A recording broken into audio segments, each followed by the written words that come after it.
This is our STEM Off the Grid project.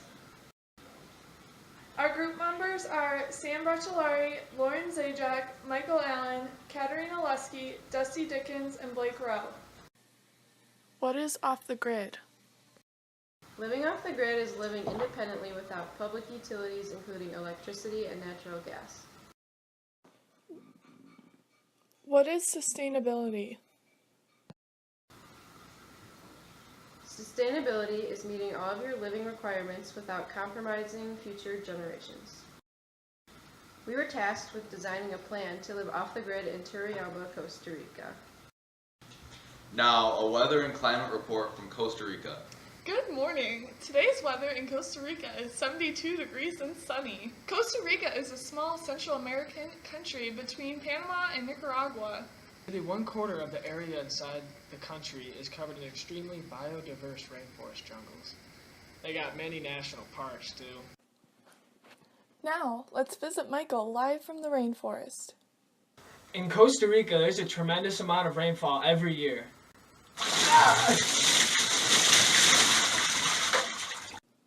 And back to the studio. The country's economy is supported by the tourist industry. Beaches, volcanoes, and natural parks attract thousands of visitors from all over the world.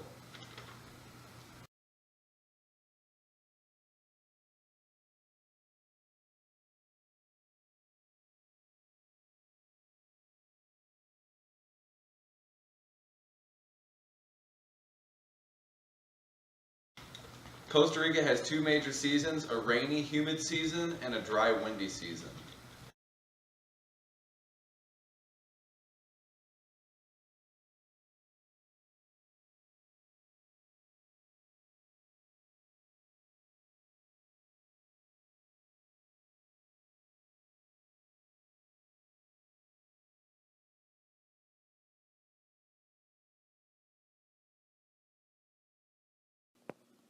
Our plan for design.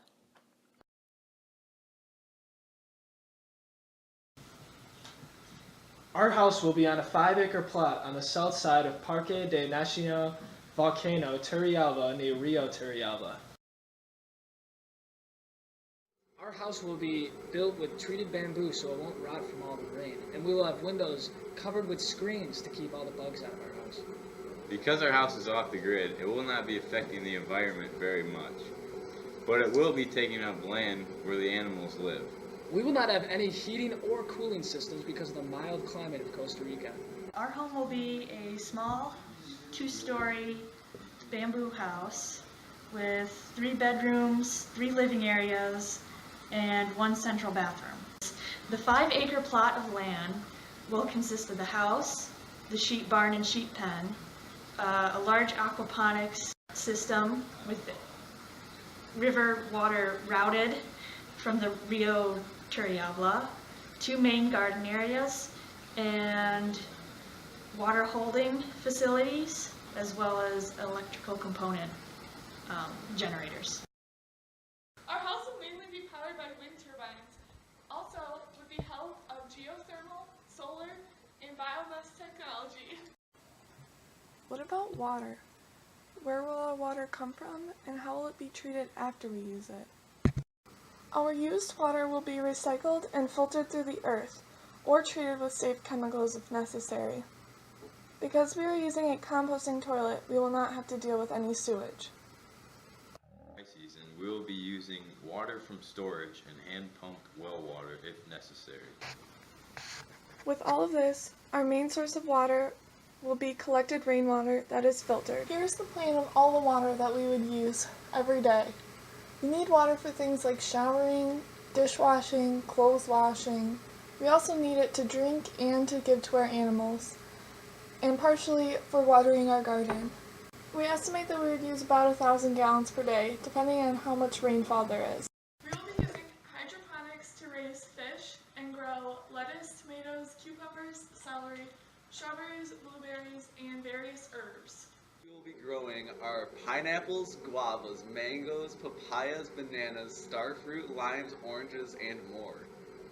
Some vegetables that we're going to be growing are corn, avocados, tomatoes, cabbage, carrots, kale. We'll also have cashews, tea, oats, and cocoa beans. We will have 10 sheep and 2 sheepdogs for all of our clothing and fabric requirements. For all of our transportation needs, we'll be using a plug-in hybrid Jeep prototype. We were only given $100,000 for the planning of this house, so we needed to stay on budget. Here's our cost breakdown. Refrigerator, $350. Dishwasher, $230. Washing machine, $300. Shower, $160. Bamboo, $44,100. Wind turbines, $21,000. Sink, $200. Composting toilet, $960. CFL light bulbs, $20.16. Rain collection system, $3,000. 30-gallon water heater, $346. Hand pump well, $1,179. Geothermal electricity system, $20,000. Sheep and sheepdogs, $1,500. This adds up to a grand total of $93,345.16. It was important that we planned out our energy needs to make sure that we had enough electricity to power everything we need. Here are the appliances and total kilowatts per day. Light bulbs, 1.656 kilowatts per day. Refrigerator, 1.2. Hot plate, 1.5. Washing machine, 0.5. Dishwasher, 0.75. Toaster, 0.16. Water cistern, 9. Ceiling fans, 1.32. This came to a total of 18.766 kilowatts per day. Alternative energy in the future. We predict that in the future, alternative energy will be used to help lower pollution. Although alternative energy tends to be more expensive, it can also be more effective. Huge wind farms in the Midwest and solar electric projects in the deserts can distribute their power to the cities where it is needed most. Thank you for watching our presentation, and we hope you enjoyed.